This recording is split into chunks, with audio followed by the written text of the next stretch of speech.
Hello class 6, welcome to Zenith Guru fundamental. मैं हूं निकी पंडित and आज हम कर रहे हैं living creatures exploring there characteristics की वर्कशीट। एंड इससे पहले हमने काफ़ी कुछ इस चैप्टर का कंप्लीट कर लिया है, जैसे कि इस चैप्टर का हमने NCERT line by line cover कर लिया है, साथ ही साथ इस चैप्टर का वन शॉट भी मैंने आपको कंप्लीट कराया है। अगर आप चाहते हैं कि पूरा का पूरा चैप्टर आप विद इन 30 मिनट पढ़ ले, ठीक है, 30 मिनट में, एंड साथ ही साथ आपको सुंदर सुंदर से नोट्स मिल जाए, तो आप उस 30 मिनट के लेक्चर से दोनों काम आपके पूरे हो सकते हैं। एंड फॉर क्वेश्चन प्रैक्टिसिंग हमने इस चैप्टर के 25 से 30 मल्टीपल चॉइस क्वेश्चन भी सॉल्व कर रखे हैं। एंड आज हम फाइनली इस चैप्टर की वर्कशीट करने जा रहे हैं जो कि आपके एग्जाम से रिलेटेड है। ठीक है, अब आपको भी पता है कि भाई आपका फाइनल एग्जाम आ ही चुका है। ठीक है, ये तो आप मुझे कमेंट करके बता देना कि आपका साइंस का पेपर कब है। ठीक, एंड आज की क्लास में टोटल 14 to 15 क्वेश्चन रहने वाले हैं। आप मुझे बताओगे कमेंट करके कि आउट ऑफ 15 क्वेश्चन आपने खुद से कितने क्वेश्चन सॉल्व किए हैं एंड कितने क्वेश्चन आपसे सॉल्व नहीं हो पा रहे हैं। ठीक है, चलिए so let's start this chapter. And क्या क्या चीजें रहेंगी भाई इस चैप्टर में? मल्टीपल चॉइस क्वेश्चंस है, ठीक है, एंड आपको असर्शन रीजन भी मिल जाएगा, वन वर्ड क्वेश्चंस भी मिल जाएंगे, फिल इन द ब्लैंक्स भी मिल जाएंगे, एंड साथ ही साथ क्वेश्चन आंसर भी मिलेंगे। यानी कि पूरा फुल पैकेज है जिससे आप अपनी पूरी की पूरी तैयारी इसी वर्कशीट से कर सकते हैं। चलो सो लेट्स स्टार्ट। एंड अब हम बात करते हैं क्वेश्चन नंबर 1 के बारे में। So which organisation has set up silk production centre in India? ठीक है, तो पूरा वही है। तो कौन सा ऑर्गेनाइजेशन है भाई? इसरो है, ठीक है, DRDO है, KVIC है, या फिर ICAR है? Yes, which option is correct? हाँ जी, किसने यहाँ पे सिल्क प्रोडक्शन के बारे में बात की जा रही है? कौन सी ऑर्गेनाइजेशन ने सिल्क का प्रोडक्शन किया हुआ है? That is called KVIC। क्या होता है KVIC? That is Khadi and village industry. ठीक है, Khadi and village industry commission. ठीक, so for this question option number C correct है। एंड ये सिल्क का प्रोडक्शन करती है हमारे इंडिया में to promote the natural industrial and ये एम्प्लॉयमेंट को भी बढ़ावा देती है। ठीक है, नेक्स्ट क्वेश्चन है what did Jagdish Chandra Bose use to study how plant respond to stimuli? तो देखो, जिस तरीके से ह्यूमन जो है वो स्टिमुलाई से रिस्पॉन्ड करते हैं, उसी तरीके से प्लांट्स भी रिस्पॉन्ड करते हैं टुवर्ड्स दिस स्टिमुलाई। ठीक है, तो इन्होंने किस चीज से बताया कि हाँ भाई प्लांट्स भी रिस्पॉन्स करते हैं? दैट इज माइक्रोस्कोप, ठीक है, क्रेसोस्कोप, टेलीस्कोप या फिर thermometer. Which option is correct? Yes, तो इन्होंने क्रेसोग्राफ की स्टडी की थी कि किस तरीके से प्लांट्स रिस्पॉन्ड करते हैं टू दी स्टिमुलाई, एंड उनके ग्रोथ को भी इसी से उन्होंने मेजर किया था। ठीक है, सो for question number 2 which option is correct? Option second हमारा यहाँ पे एकदम करेक्ट हो जाएगा। ठीक है, now third one is which organisms reproduce asexually? कौन सा ऑर्गेनिजम्स यहां से एसेक्सुअली रिप्रोडक्शन करता है? एसेक्सुअल का मतलब होता है जहां पे सिर्फ और सिर्फ एक ही पेरेंट्स का इन्वॉल्वमेंट होता है, that is called asexual. So option है human, hydra, frog and dog. तो ह्यूमन, फ्रॉग एंड डॉग की बात करें so they are sexual, they show sexual reproduction, है ना, इसमें 2 पेरेंट्स की जरूरत होती है। बट यहाँ पे जो हाइड्रा होता है, हाइड्रा रिप्रोड्यूस एसेक्सुअली, और कैसे वो रिप्रोड्यूस करता है? By the process of budding, by the process of budding. ठीक है, by the process of budding, ये बडिंग के प्रोसेस से रिप्रोडक्शन को फॉलो करता है। ठीक, नाउ नेक्स्ट है question number 4 the fibres used to make silk fabric are obtain from? Silk fabric कहां से ऑब्टेन किया जाता है? यस, सिल्क फैब्रिक कहां से ऑब्टेन किया जाता है? एग, कुकून, लार्वा या फिर एडल्ट मोथ? कहां से किया जाता है? जल्दी बता दो। तो देखो, सिल्क जो ऑब्टेन किया जाता है that is the silk worm का ही पार्ट है, दैट इज कॉल्ड कुकून। ठीक है, कहां से सिल्क ऑब्टेन किया जाता है? कुकून से सिल्क को ऑब्टेन किया जाता है। Okay, now next question is question number 5 और jelly like cluster of frog egg is called? बहुत सारे फ्रॉग के एग होते हैं ना, एक साथ ऐसे आके क्लस्टर का फॉर्मेशन कर देते हैं, तो इसको हम क्या कहते हैं? इसको हम कहते हैं पॉन। प्यूपा, टेडपोल या फिर लार्वा। तो jelly like cluster of frog egg, इसको हम क्या कहते हैं बेटा, इसको हम कहते हैं पॉन, ठीक है, that is called, option A is correct. Okay, now next question है, question number 6 is which of the following is an excretory product in humans, ठीक है, which of the following is an excretory product in humans। तो what is excretory, that means the waste product। तो यहां से हमको बताना है कि इसमें से ह्यूमन का वेस्ट प्रोडक्ट कौन सा है। Oxygen, carbon dioxide, starch and glucose. So glucose तो भाई हम जब खाना खाते हैं तो हमारी बॉडी में जो फूड जो भी हमने खाया, रोटी, चावल, दाल, सब्जी, तो उन सब में से उनका ब्रेकडाउन होकर स्टार्च की फॉर्म में ही हमारी बॉडी में ये ग्लूकोज की फॉर्म में ही हमारी बॉडी में कलेक्ट होता है, ठीक है। तो ये तो हमारा वेस्ट नहीं है। हम ऑक्सीजन इनहेल करते हैं बट रिलीज क्या करते हैं, यस, हम ऑक्सीजन इनहेल करते हैं बट रिलीज क्या करते हैं, we always release carbon dioxide. Why? Because that is waste for our body, है ना, क्योंकि वो हमारी बॉडी के लिए वेस्ट है। हमारी बॉडी को कार्बन डाइऑक्साइड की जरूरत नहीं है, so that is waste for us, और यही हमसे पूछा था। So for question number 6 option B हमारा करेक्ट होगा। Now next question is question number 7, which of the following is not a characteristics of living thing। कौन सी चीज इसमें से लिविंग थिंग की कैरेक्टरिस्टिक्स में शामिल ही नहीं होती है, ठीक है। क्या लिविंग थिंग्स ग्रो करते हैं? यस, ग्रो करते हैं। क्या लिविंग थिंग्स रिप्रोडक्शन करते हैं? यस, रिप्रोडक्शन करते हैं। क्या लिविंग थिंग्स मूवमेंट शो करते हैं? यस, मूवमेंट शो करते हैं। क्या लिविंग थिंग्स कटिंग करते हैं? हाँ, देखो, बालों की कटिंग, नाखूनों की कटिंग कराते हैं, बट ये कहीं लिखा नहीं कि भाई जो कटिंग करते हैं, है ना, जो कटिंग कराते हैं वो लिविंग थिंग्स है। हमारी मर्जी, हम अपने बाल नहीं कटवा रहे हैं, हम अपने नाखून नहीं काट रहे हैं, बड़े बड़े नाखून बढ़ा रहे हैं, है ना। तो ये कोई बात नहीं है कि कहीं पे कटिंग लिखा है so that represent the living organisms. ऐसे तो हम जैसे कि लकड़ी है यहाँ पे, ठीक है, पेन है, इसको मैंने से काट दिया, इसको मैंने तोड़ दिया, तो ये लिविंग में तो नहीं आ रहा है ना, ये लिविंग का कैरेक्टरिस्टिक शो नहीं कर पा रहा है, ठीक है। So question number 7 option D is the correct answer. Let's move to another one and अच्छा, ठीक है, यहाँ पे अब हमारा असर्शन रीजन टाइप क्वेश्चन आ चुका है। Let's see. सो असर्शन है all living being share the characteristic to show movement. जितने भी लिविंग बीइंग्स होते हैं वो अपना एक कैरेक्टर शो करते हैं लिविंग का, ठीक है, लिविंग टू मूवमेंट, ठीक है। तो देखो, जितने भी लिविंग ऑर्गेनिजम्स होंगे डेफिनेटली दे मूव, है ना, हम जो है एक जगह से दूसरी जगह पे जा सकते हैं। तो हाँ, लिविंग ऑर्गेनिजम्स मूवमेंट का कैरेक्टरिस्टिक शो कर सकते हैं, this is true. Movement is one of the similar between living being and non living things, ठीक है। मूवमेंट जो है वो लिविंग एंड नॉन लिविंग दोनों में सेम है। क्या ये बात करेक्ट है? देखो, जितने भी लिविंग बीइंग्स होते हैं, लिविंग बीइंग्स शो मूवमेंट, ठीक है। जैसे कि अगर हम प्लांट्स की बात करें तो यस, प्लांट्स भी मूविंग करते हैं, ठीक है, वो रिस्पॉन्स करते हैं टू दी स्टिमुलाई, है ना। लेकिन यहाँ पे क्या कह रहे हैं, यहाँ पे कह रहे हैं कि movement is one of the similarities between living and non living things. क्या मूवमेंट लिविंग और नॉन लिविंग थिंग्स दोनों में सेम है? यस। तो देखो, दोनों में सेम तो नहीं है, ठीक है। नॉन लिविंग थिंग्स की अगर हम बात करें तो वो भी मूव करते हैं बट अपने आप से नहीं कर पाते, लेकिन हम जो है अपने आप से ही मूवमेंट करते हैं। अगर मैं फैन की बात करूं तो जब तक इसको इलेक्ट्रिसिटी नहीं मिलेगी, जब तक हम खुद से जाके स्विच ऑन नहीं कर देते हैं, तब तक ये फैन मूव नहीं करता। लेकिन ऐसा थोड़ी है कि अगर मुझे चलना है तो पीछे से कोई भी जाके धक्का ऐसे देते जाएगा और फिर मैं चलूंगी, नहीं, वो मेरी खुद की इंस्टिंक्ट है, मैं खुद से चल सकती हूँ, लेकिन फैन खुद से नहीं चल सकता, कार खुद से नहीं चल सकती है, ठीक है। तो ये सिमिलैरिटीज नहीं है, that is false. So A is true and R is false. यहां पे A हमारा ट्रू हो जाएगा बट R हमारा यहां पे false हो जाएगा, ठीक। नेक्स्ट क्वेश्चन इज फिर से अगेन असर्शन रीजन का ही क्वेश्चन है, क्वेश्चन नंबर 9। क्या है?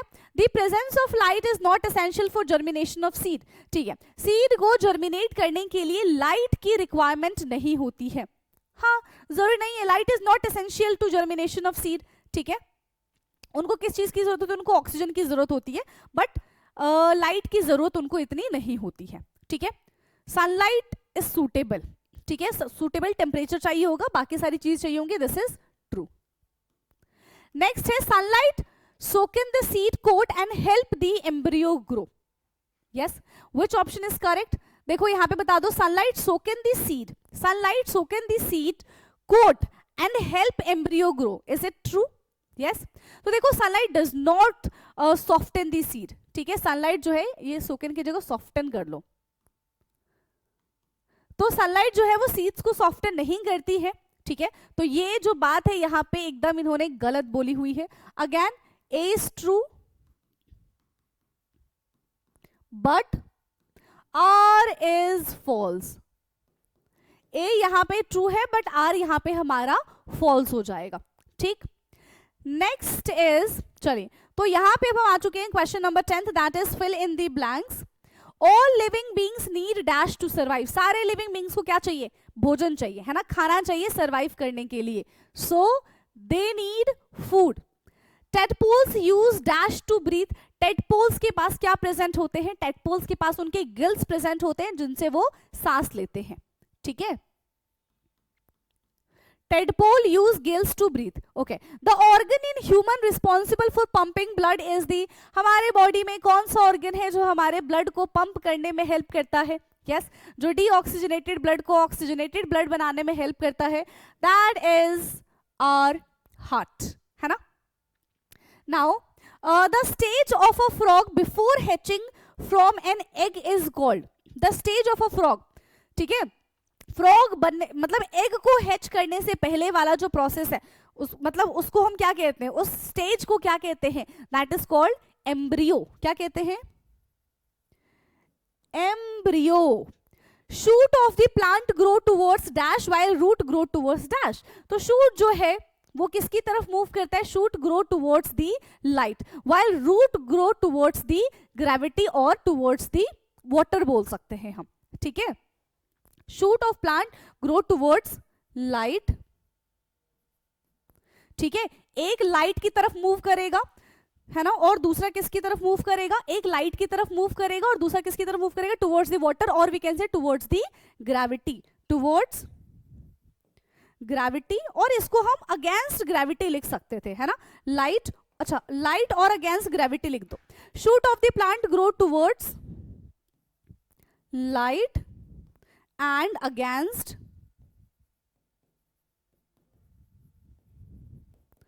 gravity. एक ग्रेविटी की टुवर्ड्स जाता है और एक ग्रेविटी के अगेंस्ट चला जाता है. ठीक है, नाउ नेक्स्ट है Jagdish Chandra Bose showed that plants can sense and respond to stimuli. ठीक है, respond to stimuli. Okay, so question number 10 हमारा यहाँ पे होता है एकदम कंप्लीट. एंड अब हम चलते हैं अपने नेक्स्ट क्वेश्चन की तरफ, that is question number 11th. और इसमें हमको क्या आंसर करना है? That is true and false. चलिए फटाफट से बताओ. All living things can reproduce. क्या सारे के सारे लिविंग थिंग्स रिप्रोडक्शन फॉलो करते हैं? जल्दी बता दो, क्या सारे के सारे लिविंग थिंग्स रिप्रोडक्शन को फॉलो करते हैं? यस, करते हैं. So this is true. Germination, TION, germination occur in seeds without water. बिना पानी के कैसे जर्मिनेशन हो जाएगा? यस, क्या बिना पानी के जर्मिनेशन हो सकता है? आंसर है false. All living things can move from one place to another.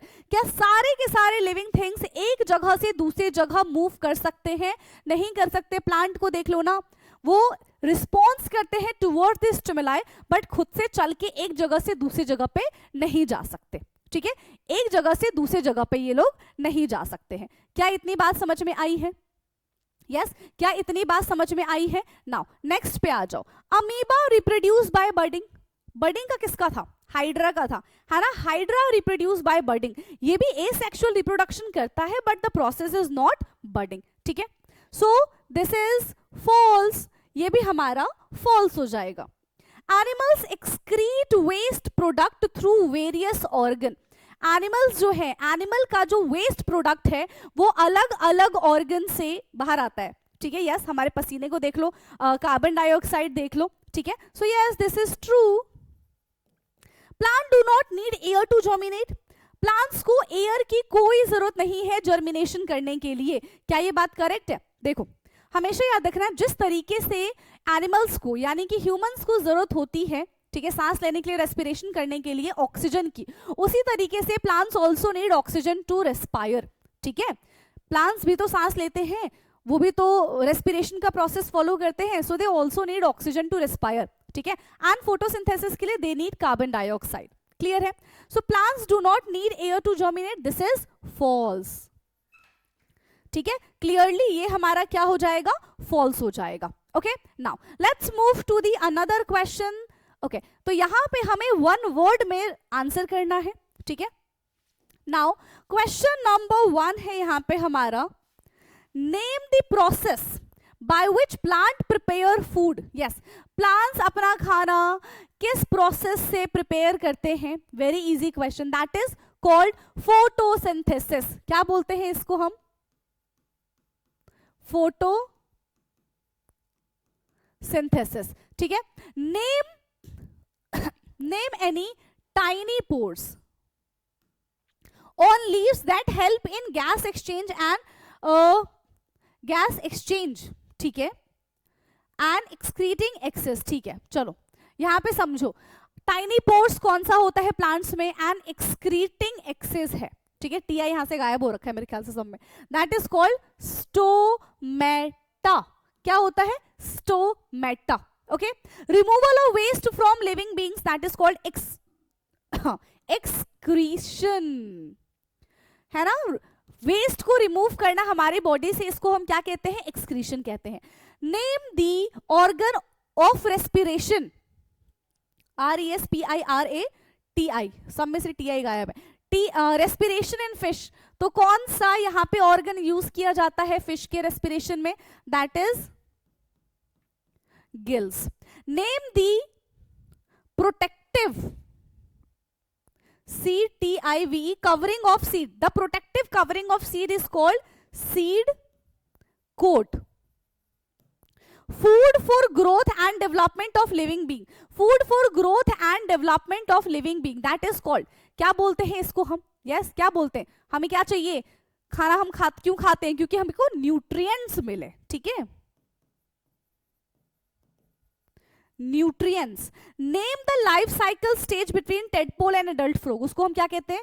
उसको हम कहते हैं फ्रॉगलेट। क्या कहते हैं उसको? हम फ्रॉगलेट कहते हैं।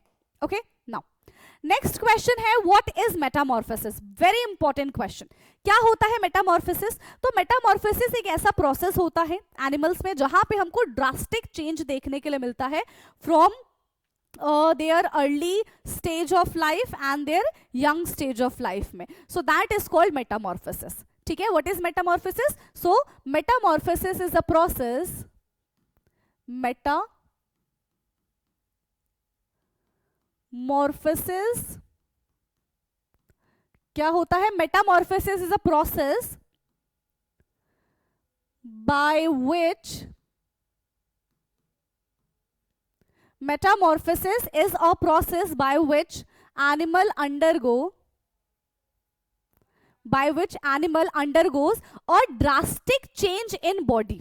ठीक है, undergo a drastic change in their body। इनकी बॉडी में बहुत ज्यादा ड्रास्टिक चेंज देखने के लिए मिलता है। ठीक है, during its life cycle from young stage to the adult stage. During their life cycle of young age to adult age, इनमें हमको बहुत ज्यादा ड्रास्टिक चेंज देखने के लिए मिलेगा, तो हम इसको क्या बोलते हैं? इसको हम बोलते हैं मेटामॉर्फोसिस। जैसे कि अगर हम यहां पे फ्रॉग के बारे में बात करें, ठीक है, तो frog, of course frog can show Metamorphosis. A frog can show Metamorphosis. ठीक है, इसमें क्या होता है? एग से टेडपोल, टेडपोल से फ्रॉगलेट एंड फ्रॉगलेट से एडल्ट फ्रॉग, तो इसमें बहुत सारे चेंजेस हमको देखने के लिए मिलते हैं, ड्रास्टिक चेंज देखने के लिए मिलता है। ठीक है, इट कैन चेंज फ्रॉम, कैसे कैसे चेंज होता है? सबसे पहला हमारे पास एग प्रेजेंट होता है, एग से क्या बनता है? एग से बनता है टेडपोल, एंड टेडपोल से बनता है फ्रॉगलेट, देन इससे बन जाएगा हमारा अडल्ट फ्रॉग, ठीक है, इससे बन जाएगा हमारा adult frog. Clear? Now next question is question number 14th। So question 14th है explain the life cycle of butterfly. पूरी बटरफ्लाई की लाइफ साइकिल को हमको एक्सप्लेन करना है। तो क्या क्या चीजें होती है? सबसे पहला एग होता है, ठीक है, फीमेल बटरफ्लाई ले एग, है ना, मेल बटरफ्लाई एग को ले नहीं करते हैं, ये चीज याद रखनी है, ठीक। सो फीमेल बटरफ्लाई ले एग, एग के बाद आता है लार्वा, ठीक है, लार्वा के बाद क्या आता है? प्यूपा, प्यूपा के बाद क्या आता है? Adult frog, adult not frog, adult butterfly, ठीक है। तो ये टोटल 4 स्टेज होती है, एग है, लार्वा है, प्यूपा है एंड अडल्ट बटरफ्लाई है, ठीक। चलो सबसे पहले हम बात करते हैं एग के बारे में। This is the first stage. तो यहां पे क्या होता है? अ फीमेल बटरफ्लाई ले एग ऑन, किसमें एग को ले करते हैं? लीव्स पे एग को ले कर देते हैं, ठीक है। The female butterfly, the female butterfly lay eggs on leaves, ठीक है, पहली चीज। दूसरी चीज क्या होती है? सेकंड है लार्वा, जिसको हम कैटरपिलर भी कहते हैं। सेकंड इज लार्वा, जिसको हम क्या कहते हैं? लार्वा को हम कैटरपिलर भी कहते हैं। तो दो जो एग होता है that hatch into the caterpillar, ठीक है, the egg hatch into the caterpillar, the egg hatches into the caterpillar, ठीक है।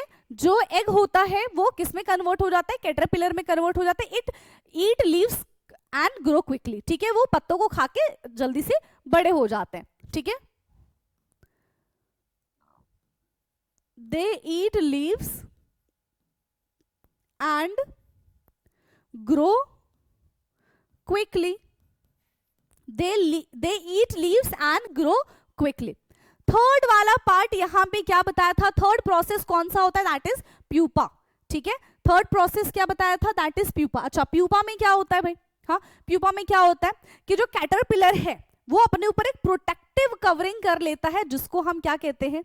यस, जैसे कि जो स्नेल्स वगैरह होते हैं ना, उनके ऊपर भी कवरिंग होती है, तो उसी तरीके का ये भी कवरिंग कर लेते हैं, दैट इज कॉल्ड क्राइसेल्स, ठीक है, एंड जिससे वो प्रोटेक्ट कर पाते हैं अपने आप को, राइट। सो दी कैटरपिलर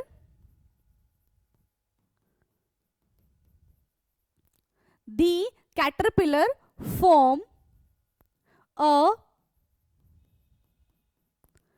प्रोटेक्टिव लेयर, ये अपने ऊपर एक प्रोटेक्टिव लेयर बना लेते हैं, ठीक है, protective layer around itself, protective layer around itself.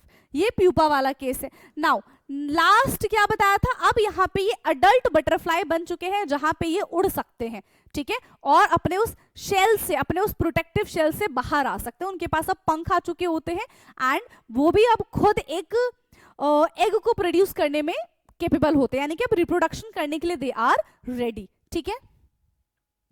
तो अडल्ट बटरफ्लाई, ठीक है, adult butterfly. So adult butterfly is fully developed, it is fully developed butterfly, ठीक है, ये फुल्ली डेवलप्ड बटरफ्लाई होते हैं। Comes out from their shell, comes out from their shell, ये अपने शेल से बाहर आते हैं and it has wings, can fly, it has wings, can fly and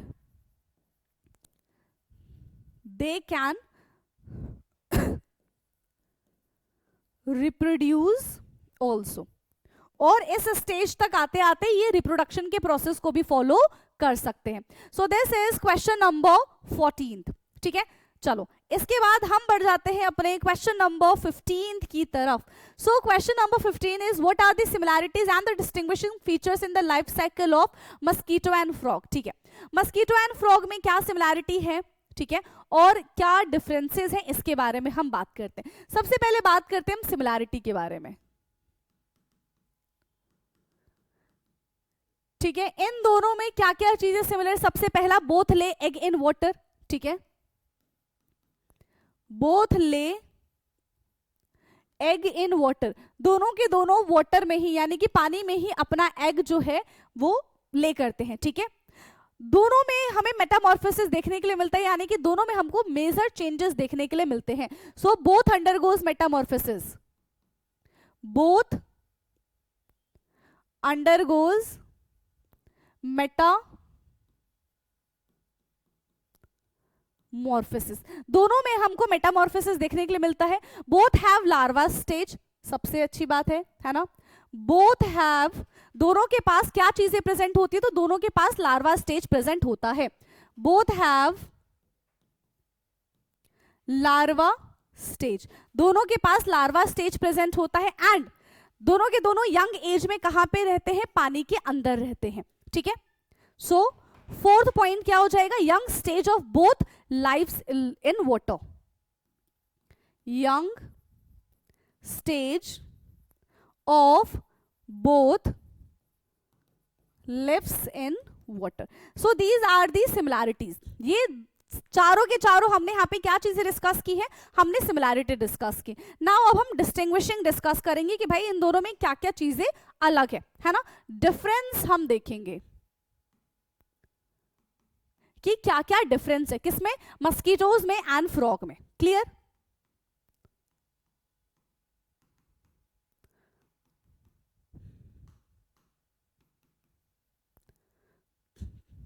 yes, क्या क्या चीजें डिफरेंस है. सबसे पहले हम स्टेजेस के बारे में अगर हम बात करते हैं, ठीक है, तो मस्कीटोज में क्या क्या स्टेजेस होते हैं. यस, मस्कीटोज में क्या क्या स्टेजेस होते हैं, एग, लार्वा, प्यूपा, एडल्ट. ठीक है, एग, लार्वा, प्यूपा, एडल्ट. ठीक है, egg, larva, pupa and adult. वहीं अगर हम फ्रॉग के बारे में बात करें तो यहां पे क्या होता है, एग, टेडपोल, फ्रॉगलेट और फिर से एडल्ट हो जाता है. ठीक है, एग है, टेडपोल है, फ्रॉगलेट है और यहां पे ये एडल्ट हो जाएगा, है ना. तो यहां पे देखो क्या चीजें अलग है, एक यहां पे लार्वा और प्यूपा है और यहां पे क्या है हमारे पास, टेडपोल है एंड फ्रॉगलेट है. तो ये दोनों चीजें, ये दोनों के दोनों स्टेजेस यहां पे अलग है. ठीक है, अगर हम प्यूपा स्टेज के बारे में बात करें तो एक में प्यूपा स्टेज जो है प्रेजेंट है और एक में प्यूपा स्टेज जो है वो एब्सेंट है. ठीक है, अगर लार्वा की बात करें तो एक में लार्वा प्रेजेंट है और एक में लार्वा एब्सेंट है. ठीक है, नाउ नेक्स्ट है हमारा प्यूपल स्टेज. ठीक है, नेक्स्ट इज प्यूपल स्टेज, यहां पे प्रेजेंट है और यहां पे एब्सेंट है, एक में प्रेजेंट होगा एक में एब्सेंट होगा. अडल्ट हैबिटेट के बारे में बात करें अगर हम यहां पे एडल्ट हैबिटेट के बारे में बात करें तो they lives land and air दोनों. ठीक है, and lives both on land and in water, air में नहीं रहते. ठीक है, lives in land and air. और इसकी अगर हम बात करें तो lives both on land and in water, lives on land and on water. ठीक है, तो ये कुछ डिफरेंसेस थे जो कि हमने यहां पे लिख दिया. रेस्पिरेशन की अगर हम बात करते हैं, चलो रेस्पिरेशन की बात कर ही लेते हैं.